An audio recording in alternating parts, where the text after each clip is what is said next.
Hello， 大家好，我是一王啊。这次我们来组装一台可以在 4K 分辨率下流畅游玩3A 大作，而且是高颜值的黑加白配色的游戏电脑主机。在过去的大半年中因为挖矿和缺货等的原因电脑硬件的价格一直居高不下，直到最近老黄推出了所算力的显卡，再加上618期间的活动，虽然依然存在一定的溢价，但是起码不像之前那样会翻倍这么夸张供货的数量也明显感觉到上来了已经能看到原价买卡的希望了终于可以来一期久违的正常的装机视频。顺便给今年新出的处理器和显卡做一下内容45入我就算是做过评测视频了。考虑到最近 4K 显示器价格下降了甚至2000块钱不到就能买到 4K IPS 广色域的屏幕所以这次我们的目标就定成了在 4K 分辨率下流畅的游玩3A 大作起码要能在开光追的情况下稳60帧。然后去年装了不少 RGB 光污染的主机那么这一次就反过来装一台没有 RGB 的纯白色的主机也有很多人做过了所以我最终选择了白加黑的混搭配色OK， 介绍完了，赶紧来看一下最终定下来的具体配置吧。首先是 CPU 和主板，这次我选择的是 1170K 加 ROG Z590A 吹雪的套装。这个套装618期间京东最低做到4000块钱多一点考虑到这块主板平时卖2000多，换算下来 1170K 简直等于不要钱性价比有3-4成都那么高了。1170K 作为11代 Rocky Lake 的 i7 CPU 和旗舰的 i9 1190K 的硬参数基本是一致的频率低一点，但是价格却低了不少。墨屏的 1170K 比5800差略低一点点小幅超频之后就能反超回去了，带动这次视频的目标4K 游戏也是非常轻松的。同时很重要的是1170K 自带 UHD 750核显，当你手上没有显卡的时候，可以帮助你度过难关另外11代酷睿还附赠一个用得上就是强大加成用不上那也是强大暖手宝的 AVX 512指令集，在价格合适的情况下还是值得考虑的。主板是前面说的套装中的ROG 玩家国度 Strix Z590A 吹雪，主板的马甲是相对少见的银白色，颜值非常能打正好符合这一次的主题它的2次元含量还特别高。这块板的供电 OK， 可以扛住酷睿11代处理器超频的功耗扩展也不错，有6个SATA 接口和3个 M.2 超槽比较可惜的就是不用的接口不能拆下来拿去卖给矿老板回血超频。I/O 接口这边 WiFi 6无线网卡、2.5G 有线网卡USB 3点不知道多少，反正就是20G 等配置一应俱全。I/O 的挡板也是一体式的，可以大幅降低装机的耗时也能匹配这一次使用的机箱。显卡这一次使用的是我们之前直播评测过的索泰 RTX 3080 Ti PGF 这次我们的目标是能 4K 玩3A 大作。从3080开始往上的这几张卡之中，80 Ti 因为锁了算力算是比较好买且溢价不多的了，甚至比3080的市场价都便宜。这张 RTX 3080 Ti PGF 使用了和3090 PGF 相同的散热器82管3风扇，压制能力非常强劲且静音，搭配3个8拼的供电输入3080 Ti PGF 可以达到400瓦的功耗。根据我们之前的显卡测试结果，3080 Ti PGF 基本打平了手动拉功耗到380瓦的3090虽然显存少了一半，但是玩游戏的话基本不会用到24G 这么多3080 Ti 作为游戏卡可以说是非常合适了。外观上3080 Ti PGF 的3个面都有着大量的 RGB 灯无论从哪个角度看上去都非常的酷炫。但你台主機唔係黑白配主題咩？點解你用咗 RGB 顯卡呢？我用咗 RGB 嘅卡，我開白燈，咁咪相當於冇 RGB 咯。电源是我们最近做评测时一直在用的追风者 Revolt X 1200瓦白金牌双系统电源。这款电源是海运代工12年质保性能表现非常的不错虽然这一次的配置用不上这么高的瓦数只不过我们手上刚好是有这么大的而已但是有一个大瓦数长保修高品质的电源就可以一直用下去，在未来的10几年里面带各种配置都没有什么问题了。另外，双系统是这款电源比较有特色的地方，只一个电源可以带动2套电脑，搭配他们家的 P500A 等机箱，可以在一台主机里面塞进2套电脑一套打游戏，一套直播什么的，非常方便。为了这一次的装机主题，我们还找了老朋友黑伞定制了一套黑白熊配色的模组线出来的效果应该会不错。内存是来自一王的藏宝阁的 C9BRH 颗粒的英瑞达内存条，颜色是白的，符合主题。这对内存的容量是16G 乘以2的自带的 XMP 频率为3600 C1618，正好方便搭配酷睿11代新内存控制器使用。酷睿11代的内存控制器和隔壁一样，内存频率高了就会分屏，性能反倒会下降Gear One 或者较1:1分屏模式下，大多数只能达到3733的频率。C9BRH 这个内存直接开一个 XMP 就已经是甜蜜点了啊，然后还可以压一压时序到3600C 16、16、16、36这样。我们手上这一对是可以通过2轮 TM5的这个压力测试的。系统盘这里使用的是性能在第一梯队的 PCIe 4.0固态啊，系数 SN850 1TB 啊，主要是影池那个固态用腻了啊，刚好系数这一款月初也开过一波车。SN850 1TB 在占用70%以上的时候，依然有7000左右的读取，环外也能实现1-2G 的读写啊，这个性能可以说是非常的强悍了。机箱是我们其实很早就搞回来了，但是因为一直没机会用上，而在仓库躺了好久的安泰克魅影啊。虽然这种倾斜式的开放式机箱，安泰克不是第一个做的啊，但是魅影的完成度和外观设计都是非常不错的。魅影黑白2种颜色搭配得非常的合适，很有层次感啊。零件的几何造型也非常的帅气，给人一种科幻太空飞行器的印象啊。这次装机的配色可以说就是根据这个机箱来定的。魅影全身都是 CNC 切割的3毫米铝合金板材，出来的质感相当的上档次啊，就是价格嘛也比较上档次。机箱的前面和顶上分别可以安装一个360的水冷啊，至于风道嘛还没测我就知道肯定是非常的良好啊，透气性十足。这台主机是双面钢化玻璃啊，好处是主机装的好的话，就会显得更加的酷炫啊。缺点就是会把你的理线水平暴露得一清二楚。散热器这里使用了必酷 Be Quiet 的 Silent Loop 2 360水冷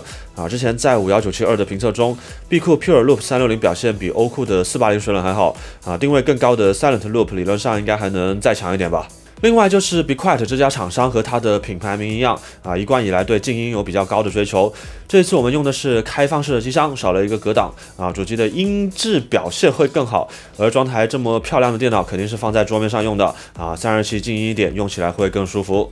最后就是我发现必酷还有一款纯白色的风扇啊 ，Shadow Wings 2也是主打静音的，正好用来填满机箱前面的3个风扇位。虽然这一次的机箱似乎不怎么需要注意风道，但是外观和满足强迫症还是很重要的嘛。OK， 硬件全部齐全了，接下来我们就欣赏一下肥仔把它装起来的过程吧。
成品还是挺帅的，就是刚装好默认的状态下，电脑的灯光全部是 RGB 模式啊，冷头上面也有 RGB， 通过软件调整一下之后啊，终于就能实现我们最初的目标了。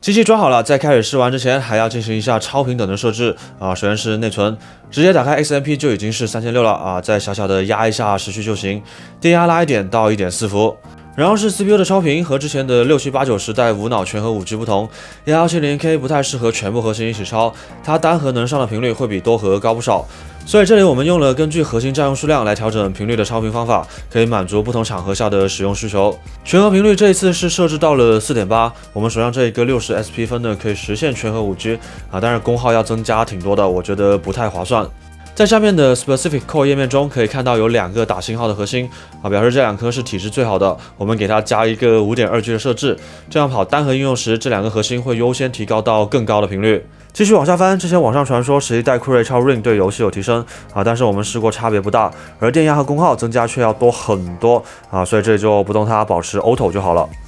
然后超 CPU 一般就要增加电压，这里选择了 Adaptive Mode 自适应模式，这样电压会更灵活。负载下来的时候，电压也会跟着降，更省电下面的偏移设置调成 Auto 就行了，ROG 的主板会自动帮你超好。自适应模式下给的电压也比较合理比较适合新手和我这样的懒人使用。当然，电压校正还是要设一下的设置到主板推荐的4级就好。然后是 AVX 512的频率调整AVX 512这个东西虽然能用上的话就很强，但是功耗发热特别厉害所以这里调一下负偏移。我设的是5，也就是说当使用 AVX 512指令集时下降5个倍频，也就是变成 4.3G 如果你完全用不上 AVX 512指令集的话，也可以考虑关掉。最后是最近散热器显卡和 Intel 平台更新支持了的 Resizable Bar 功能让 CPU 可以访问全部的显存。这个功能打开之后，最多可以提高10%级的游戏帧数3080到3090提升也就这么多。ROG 的主板是在高级 PCI Subsystem Settings 里面把第2项打开就可以了。